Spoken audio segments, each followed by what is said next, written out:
Dans le cadre des Mardis Mallette, CMA TV vous présente la chronique juridique, une présentation du groupe Mallette, société de comptables professionnels agréés et de services juridiques.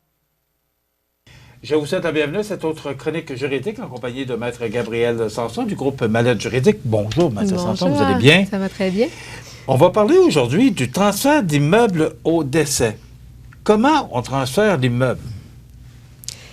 Ça arrive... Je suis un peu surpris du titre de votre chronique. Qu'il faut transférer l'immeuble. Ça arrive souvent que les gens ne sont pas au courant qu'il y a un transfert, qu'il y a des immeubles dans une succession, dans le fond, que le défunt avait des immeubles.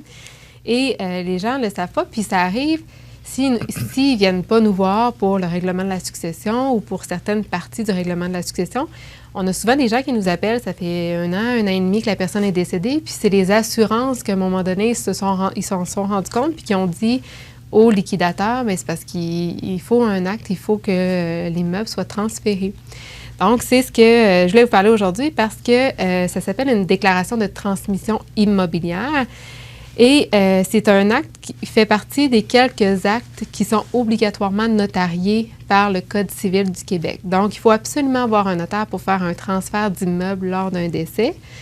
Et c'est un acte que souvent les gens sont surpris de savoir. Les gens, ils pensent qu'au décès de la personne, automatiquement, par le testament, c'est les héritiers. L'héritier qui tombe propriétaire de la que leur maison, nom apparaît, on peut aller voir la municipalité et puis faire changer le compte de taxes. Mais c'est pas exactement comme ça que ça fonctionne, dans le fond. OK. Donc, dans le fond, c'est que faut s'assurer, le principe de cet acte-là, c'est qu'il faut s'assurer du transfert de l'immeuble au même titre que quand c'est des ventes qui se font. Donc, on fait la chaîne des propriétaires. Si vous décédez, puis que tout d'un coup, c'est vos enfants qui sont propriétaires de l'immeuble, on va avoir un trou, on ne comprendra pas, dans le fond, parce qu'on ne saura pas que vous êtes décédé, on ne saura pas pourquoi les enfants sont propriétaires tout d'un coup. Donc, cet acte-là sert à venir dire qu'il y a une personne qui est décédée. Cette personne-là avait un ou plusieurs immeubles.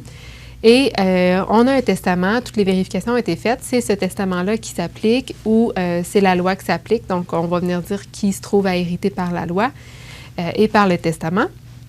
Et dans ce document-là, on vient venir dire aussi qu'est-ce qu'on fait avec l'immeuble. Parce qu'on a une succession. Est-ce que les héritiers veulent conserver l'immeuble à leur nom? Est-ce qu'on a 15 héritiers, puis on se trouve à faire un partage dans le cadre de la succession, puis ultimement, il y a seulement un des héritiers qui va être propriétaire de cet immeuble-là? Ou est-ce que, dans le fond, on veut vendre l'immeuble? Puis dans ce cas-là, on ne va pas mettre l'immeuble dans les mains des héritiers. On va dire, dans le cadre de la succession, le liquidateur, on va lui garder des pouvoirs si c'est possible, et c'est la succession qui va vendre l'immeuble, plutôt que de dire aux héritiers, occupez-vous de vendre l'immeuble vous-même. Mais à ce moment-là, ça veut dire que les héritiers, on ne fait pas le transfert au nom des héritiers. On attend de vendre, mais ça prend un an avant que la maison se vende, la propriété, l'immeuble, peu importe. Là. Oui. Ça prend un an avant que ça se vende. Qu'est-ce qui arrive? Est-ce qu'il faut la transférer au nom du liquidateur ou si elle reste toujours au nom de la personne décédée? Non, c'est que cet acte-là, justement, va servir à venir dire à quel nom on garde l'immeuble. Donc, est-ce que c'est transféré aux héritiers? Par l'acte, c'est l'héritier qui va avoir son nom sur l'immeuble par la suite. Si on dit on veut vendre l'immeuble, à ce moment-là, l'immeuble va venir au nom de succession de telle personne. Mais il faut le faire, le transfert. Oui, il faut que le transfert soit fait. Il faut que le nom de la personne décédée disparaisse sur l'acte. Oui, il faut venir dire, bien, cette personne-là était propriétaire, puis qu'est-ce qui est arrivé avec la personne, puis qui devient propriétaire, qui a les droits dans l'immeuble, dans le fond. Donc, c'est comme ça que la municipalité ou la ville va pouvoir savoir qui est propriétaire, changer le compte de taxes. Même chose pour la commission scolaire. Et c'est là aussi que quand les gens passent par nous en premier, on les informe qu'ils doivent aviser les assurances parce qu'au niveau de la police d'assurance, on change le nom de propriétaire de la bâtisse. Mais c'est pour ça que des fois, c'est l'effet contraire. C'est qu'à un moment donné, en jasant avec les assurances, par hasard, l'assureur se rend compte que la personne est décédée et donc le transfert de la propriété n'a pas encore eu lieu. Donc, on a une assurance qui est encore au nom du défunt, mais la maison se trouve être dans la succession sans que le transfert soit fait. Légalement, la personne ne le sait pas, puis là, il n'a pas été fait le transfert. Légalement, il arrive quoi? Dans le fond, il n'y a pas de délai pour faire le transfert de l'immeuble. Donc, c'est sûr qu'il n'y aura pas de policiers qui vont courir après la personne. Il n'y aura pas Il n'y aura pas d'avis du gouvernement non plus, comme quoi ils reprennent la maison, que la maison tombe à l'État. On entend beaucoup d'histoires. Oui, parce que moi, j'entends les gens... Non, c'est ça. Les gens, ils ont beaucoup peur du gouvernement quand il y a des successions, mais ça, il ne faut pas s'inquiéter. Il n'y a pas de délai officiel. C'est sûr que ça dépend du règlement de la succession aussi. Il y a des successions qui vont être longues à régler, puis pour certaines raisons, la déclaration de transmission immobilière va prendre plus de temps à être signée. L'important, c'est que ça se fasse pour qu'on puisse comprendre l'historique de la maison. Ou quand on a déjà parlé aussi des successions insolvables, où, dans le fond, quand on est héritier, on a 6 mois à partir du décès de la personne pour décider si on accepte le legs ou pas. Donc, dans le cas de la maison, c'est encore à prendre en considération. Si moi, j'hérite de quelqu'un, je ne suis pas certaine encore si j'accepte la succession. C'est sûr qu'on ne va pas aller faire le transfert de l'immeuble tout de suite en disant « Gabrielle, tu es héritière, on te remet la maison. » Parce qu'à ce moment-là, c'est un geste d'héritier. Si la maison tombe à mon nom, je vais avoir accepté la succession. Donc, moi, j'ai le droit de dire « Moi, je prends mon 6 mois pour réfléchir. » Et au bout du 6 mois, dans le fond, bien, là, finalement, j'accepte la succession. Là, on peut transférer la maison à mon nom. Parce qu'entre-temps, si jamais on le fait, mais comme je vous disais, on se trouve à faire accepter la succession aux héritiers à qui on remet l'immeuble. Donc, des fois, ça peut être dangereux si c'est une succession insolvable. Mais si c'est... on a seulement l'immeuble, tout le monde est d'accord, tout le monde sait qui accepte la succession, on n'a aucun doute sur la solvabilité de la succession, puis on sait qu'on l'accepte. Si on est prêt, après 6 semaines du décès, le transfert peut se faire. Donc, c'est pour ça que le transfert peut être fait rapidement, comme ça peut prendre quand même quelques mois avant qu'on effectue l'acte. Mais ultimement, c'est un acte qui doit absolument être fait, par contre. Bon. On parle beaucoup de l'acte. Oui. Qu'est-ce qu'il y a dans l'acte? L'acte, dans le fond, ça va venir refaire un petit peu... Ça nous permet de suivre l'histoire de l'immeuble. Donc, un peu comme les ventes, quand on se trouve... si vous vendez votre immeuble aujourd'hui, on va faire l'examen de titre, on va savoir qu'est-ce qui est arrivé avec l'immeuble, qui a été propriétaire avant, quand est-ce que l'immeuble a été transféré, quand est-ce que les ventes ont eu lieu. Là, c'est le même principe. On va venir dire cette personne-là, elle avait acheté cet immeuble-là, par exemple, en 2015.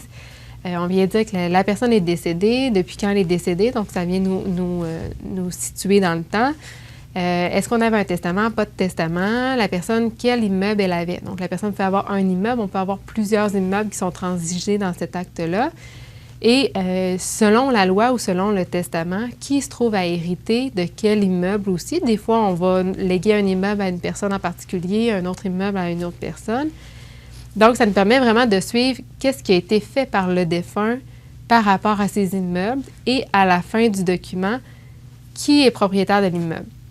Ça nous permet, comme je vous mentionnais, de venir conserver la saisine. Donc, la saisine, c'est le pouvoir que le liquidateur a sur les biens de la succession. Donc, c'est son pouvoir d'administration des biens.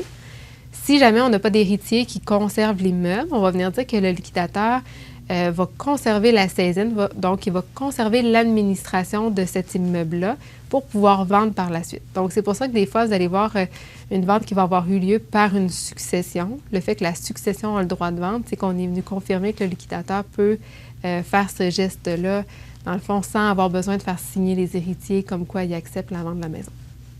Mais il ne doit pas... là-dedans, le prix est inclus, tous les détails de la vente d'immeuble, parce que c'est quand même une grosse responsabilité pour le liquidateur. Ça, c'est sûr que souvent, quand on va choisir notre liquidateur, on va savoir qu'il est capable d'effectuer cette fonction-là, tout dépendant des pouvoirs du liquidateur. Donc, le liquidateur, si dans le testament, on lui a donné les pleins pouvoirs, il va conserver la saisine de l'immeuble. Quand il va vendre, c'est lui qui va pouvoir négocier le prix avec l'acheteur, qui va venir décider, justement, il va dire à l'acheteur, on n'a pas de garantie légale et tout ça. Si jamais le liquidateur n'a pas tous ces pouvoirs-là, bien là, à ce moment-là, c'est les héritiers qui vont pouvoir lui dire, soit que tout le monde va négocier ensemble, soit les héritiers, on a parlé plutôt dans une chronique de la procuration, soit les héritiers vont dire par procuration au liquidateur, on t'autorise à t'occuper de la vente de la maison. Voici les modalités et, par exemple, pour remettre, ça doit être entre tel prix et tel prix. Donc, pour venir mettre des barèmes au liquidateur. Tout ça va dépendre du testament qui aura été fait ou non et qu'est-ce qu'il y a dans le testament là, du défunt. J'ai retenu tantôt que vous avez parlé de délai. Il n'y a pas de délai. Mm-hmm. Alors, la personne peut dire, je ne le fais pas, je vais attendre. Très bonne question. Bien, c'est sûr que tout dépendant des successions, il y en a des fois que c'est plus long. Par contre, ce qu'on garde en tête, c'est que tant on n'a pas géré l'immeuble par la déclaration de transmission ou par la suite par la vente de l'immeuble, c'est sûr qu'on se garde un immeuble dans la succession, donc on garde la succession ouverte. Donc, on a des rapports d'impôts à faire, on a des rapports aux héritiers à chaque année. Des fois, on a plein d'autres choses à gérer. C'est là qu'on peut avoir peur du gouvernement? Bien, c'est que là, c'est sûr qu'on se rajoute des tâches à chaque année. Des fois, on a d'autres choses à gérer qui font que la succession, de toute façon, ne serait pas réglée tout de suite. Mais des fois, c'est seulement l'immeuble qui nous reste. Puis là, on se crée quand même un petit peu de travail si jamais on préfère attendre pour gérer l'immeuble parce que, justement, la succession reste active tant qu'on n'a pas vendu l'immeuble ou tant qu'on ne l'a pas transféré aux héritiers par la déclaration de transmission. OK. Donc, il n'y a pas de délai, mais... C'est là que le délai s'impose. C'est là qu'à un moment donné, on va dire, bien, c'est sûr que ça pourrait être le temps de gérer l'immeuble, mais légalement, il n'y a rien dans la loi qui dit qu'il faut absolument que ce soit fait maximum à tel délai. C'est vraiment la situation, puis le cas par cas qui va venir dire c'est quoi le délai raisonnable au final là, pour faire cet acte-là. OK. Donc, c'est important à partir du moment où le testament est lu d'enclencher le processus parce que c'est quand même, il y a des délais de... C'est sûr qu'encore là, on a des vérifications, des recherches, oui. Puis, tout dépendant des informations qu'on a. Est-ce que ce sont les mêmes recherches que de faire un acte hypothécaire ou si vraiment c'est juste un transfert? Bien, il y a des gens, des fois, qui vont me dire « Faites pas de recherche de titre ». C'est sûr qu'il y a des gens qui sont vraiment au courant de la propriété.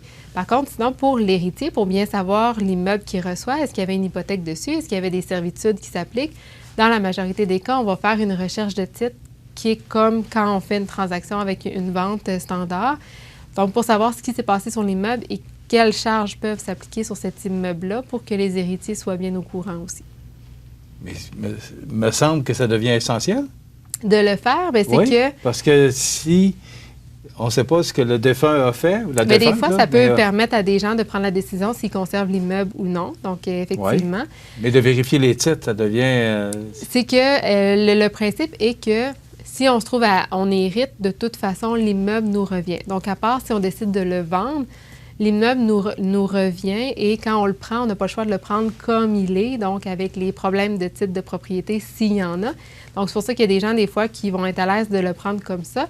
Dans la majorité des cas, on se trouve à faire l'examen des titres pour que les gens soient bien au courant et que s'il y a une problématique, on a l'occasion de la réparer, de l'arranger, tant qu'à faire le transfert de l'immeuble aux héritiers. Est-ce qu'on peut refuser de prendre l'immeuble? Tout dépendant ce qui est fait. Soit si on refuse la succession en totalité, à ce moment-là, on se trouve à refuser l'immeuble aussi. Ou si jamais on dit, bien, moi, je préfère avoir les sous de la vente de l'immeuble, c'est là qu'on va garder l'immeuble dans l'administration du liquidateur et le liquidateur va mettre l'immeuble en vente. Mais la vente va être faite sans garantie légale. Donc, l'acheteur va venir dire, bien, moi, j'accepte, j'achète l'immeuble avec les problématiques qu'il pourrait y avoir. Donc, il y a toujours moyen d'organiser les choses, tout dépendant de ce qu'on a dans la succession et ce que les gens veulent aussi faire avec l'immeuble. Est-ce qu'il y a une taxe de bienvenue? Tout dépendant à qui l'immeuble est transféré. Donc, si jamais... OK, mais ça, je suis certain que les gens se sont posé la question. Oui. Depuis tantôt que je vais vous la poser, savoir. Oui, mais si à partir du moment où il y a un transfert de propriété, est-ce qu'il y a une taxe de bienvenue? Quand il y a un transfert de propriété, règle générale, il y a une taxe de bienvenue. Par contre, il y a quelques exceptions. Donc, si l'immeuble revient aux enfants du défunt, il n'y aura pas de taxe de bienvenue. Si, par contre, c'est les frères et sœurs du défunt qui se trouvent à hériter, eux vont avoir une taxe de bienvenue à payer. Donc, c'est sûr que ça dépend de qui hérite dans le dossier. Et ça me surprend que vous disiez qu'il n'y ait pas de délai, parce que s'il y a une taxe de bienvenue, la Ville va faire des pressions pour que ça se fasse le plus rapidement possible pour avoir à les chercher. Oui, ils sont pas nécessairement au courant. C'est un gouvernement local, là, mais on sait qu'ils ont besoin de rien au gouvernement. C'est sûr qu'à la Ville, ils ne gèrent pas nécessairement les délais de transfert de propriété. C'est nous, par la publication des actes, qu'on les informe des transferts qui sont faits. Donc, ils ne s'ingèrent pas dans les successions ou dans les transactions avant ça. C'est juste qu'ils ont une belle surprise quand on transfère l'immeuble. Ils savent qu'ils peuvent charger un montant de taxes. Mais sinon, là, c'est vraiment au moment où on va faire le transfert qu'on va mentionner s'il y a une taxe ou pas qui va être applicable. Le transfert d'immeubles au décès, j'aurais appris ça aujourd'hui. Bon, mais tant mieux. Parce que le fait de changer la propriété, la taxe de bienvenue et tout ce que ça comporte. Oui. Donc, la succession, là, quand on accepte la succession, il faut savoir ce qui va avec. C'est là. Exactement. C'est ce que j'ai compris de... C'est encore une preuve que ça vaut la peine, des fois, de seulement s'informer. Au mieux, si on ne veut pas avoir à aller plus loin avec le notaire, on va s'informer en partant, on va être au courant de ce qui peut s'appliquer ou non. Mais c'est sûr que c'est mieux d'au moins aller prendre une petite période d'information que d'avoir des surprises quand il est rendu trop tard. Merci beaucoup. Merci. Voilà, c'est très intéressant. Le transfert d'immeubles au décès, j'espère que vous avez bien compris toutes les règles qui s'imposent et qui s'impliquent là-dedans aussi. C'est assez spécial. Voilà, ça complète notre chronique pour aujourd'hui. Merci. On se retrouve dans 2 semaines. Oui. Ça complète notre chronique juridique du groupe Mallette Juridique au 14 chemin des Poiriers. Pour rejoindre Maître Sanson, 248 57 77. Voilà, ça complète. Dans le cadre des Mardis Mallette, CMA-TV vous présente la chronique juridique, une présentation du groupe Mallette, société de comptables professionnels agréés et de services juridiques.